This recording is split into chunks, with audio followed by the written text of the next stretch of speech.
Hello, welcome back to my channel. I'm your girl, Sincerely Kia. So if it's your first time to my channel, welcome. And if you're a returning subscriber, welcome back. So we're going to take a look at a song. It's called The Wreck of Edmund Fitzgerald. And it's by Gordon Lightfoot. Gordon Lightfoot. All right, so just one moment. So it's The Wreck of Edmund Fitzgerald, and it's by Gordon Lightfoot. All right, let's listen. An air and sea search is continuing for possible survivors of the Edmund Fitzgerald, a 729-foot ore carrier, which apparently broke apart and sunk last night on Lake Superior. The ship and its 29-man crew vanished in a storm with 80-mile-an-hour winds and wave heights up to 25 feet. All that has been found is an oil slick and some debris. 1976. The legend lives on from the Chippewa down up the big lake they call Gitchagumi. Sounds like a story. Nice. The lake, it is said, never gives up her dead when the skies of November turn gloomy. With the load of iron ore, 26,000 tons more than the Edmund Fitzgerald weighed empty. Wow, that's a big one. That big ship and crew was upon the picture when the gales of November gave her lay. Nice voice. The ship was the pride of the American side, coming back from some mill in Wisconsin. As the big freighters go, it was bigger than most, with the crew and good captain well seasoned, concluding some terms with a couple of steel firms when they left fully loaded for Cleveland. And later that night when the ship's bell rang, it'd be the north wind they'd been feeling.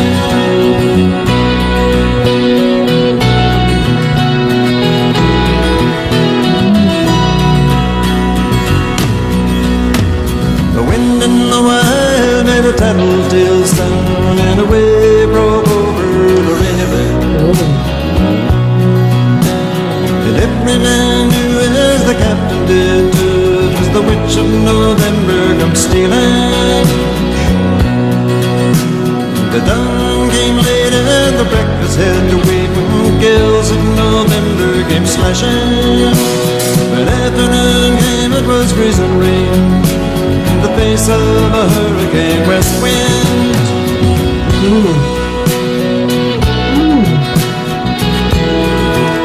My heart, I'm nervous.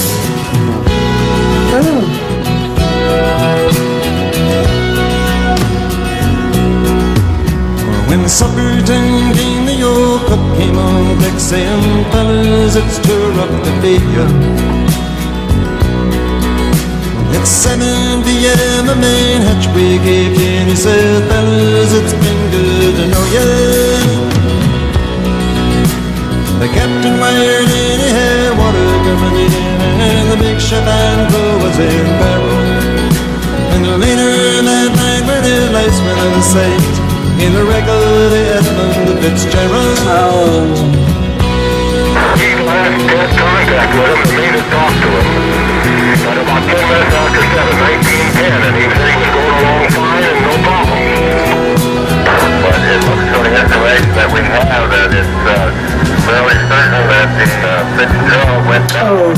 Does anyone know where the love of God goes when the waves turn the minutes to hours? I know. The searchers all say they have made Whitefish Bay. Oh my God. 15 more miles behind her. They might have split up or they might have capsized. They may have broke even to the water. The faces of the nations, the sons and the daughters.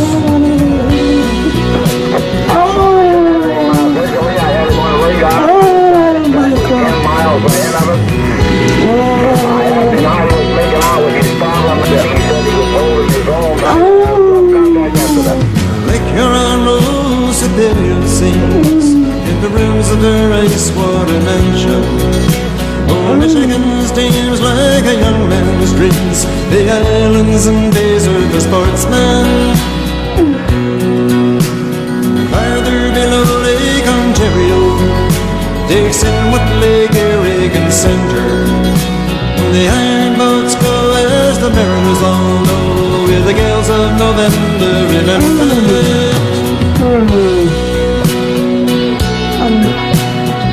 Oh.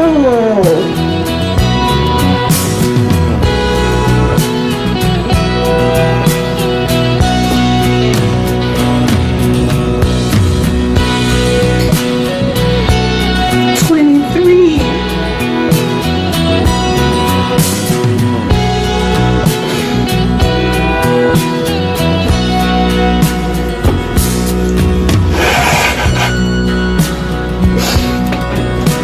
In a musty old hall in Detroit, they prayed in the Maritime Sailors Cathedral. 22. 20. The church bell chimed till it rang 29 times for each man on the Edmund Fitzgerald. 29 times. The legend lives on from the Chippewa down of the big lake they call Gitchagooly. Superior, they said, never gives up 3 days when the gales of November come early.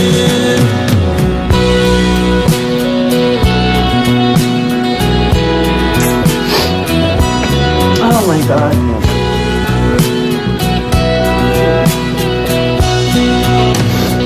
Oh my God.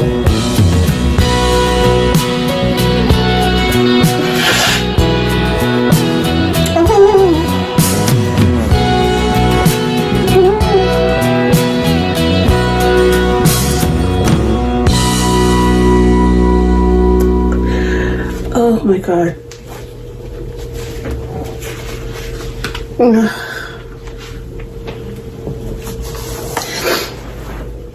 So this story really happened. There was a wreck, because when I read the title, of course I knew that a wreck, only ships wreck. But at first I thought the wreck of Edmund, I thought it was the wreck of a man. Like probably a love song of how his heart was broken and he was a wreck. But when this started, the reporter, the newscaster was talking about 29 people dying because a ship had sunk. When the musician started, the lead singer, Gordon's voice, and he started, it was just, it felt I was being taken, like my soul was being transported to a different time. He sounded like, I've never really spoken to fishermen before, but you know how people who have humble lifestyles and live by the water, when you watch documentaries or movies about them, they sound this way.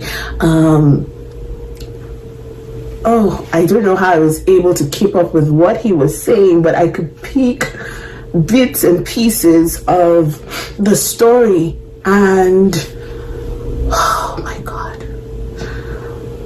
drowning is such a painful way to die.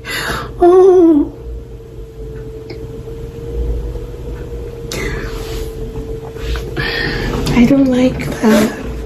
I don't like that at all. Oh my God.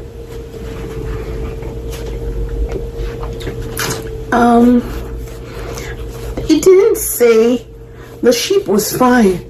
Everything was fine. They had set off. And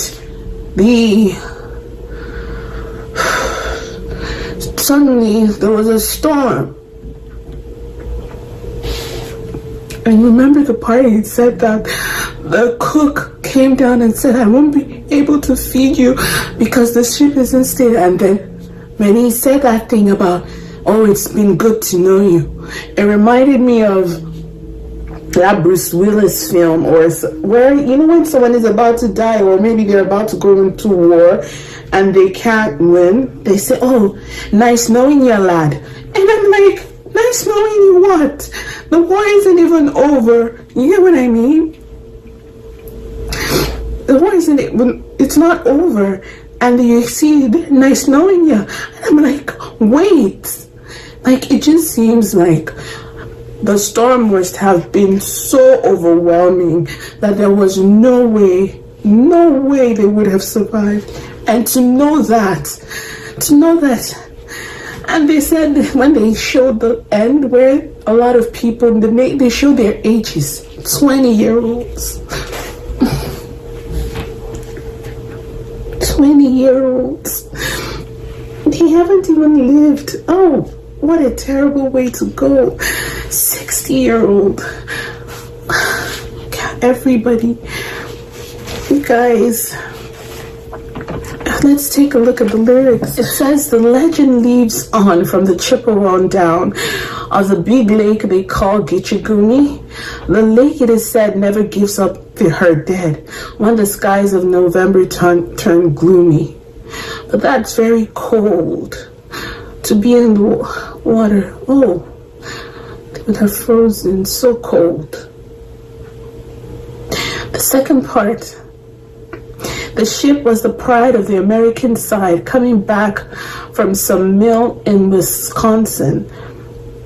As the big freighters go, it was bigger than most, with a crew and a good captain well seasoned. So it wasn't like the captain wasn't a good one. He was.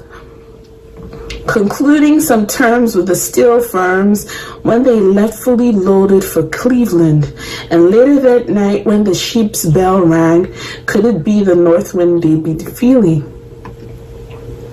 The wind in the wires made a tattletale sound, and the wave broke over the railing. When I heard that, I was over the railing. That's like a huge storm. And every man knew, as the captain did too, it was the witch of November comes stealing. I think it's the witch, they call it the weather, the witch. Or a bad, maybe the goddess of the storm or something. Maybe it's something sailors say, I think. The dawn came late and the breakfast had to wait. When the gates of November, they were hungry, they died hungry. Because they didn't eat. When supper time came, they didn't have their breakfast. And by supper time, still, the ship wasn't steady yet. The old cook came on deck saying, fellas, it's too rough to feed you. At 7 p.m., that is now by, at 7 p.m. by. So this bad weather was from morning, supper time, until evening. A main hatchway caved in. He said, fellas, it's been good to know you. Oh, that part broke me. The captain wired in and the water's coming. Fellas, it's been good to know you.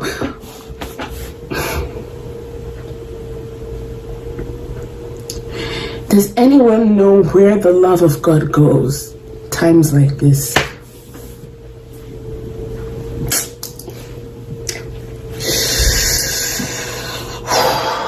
Wow.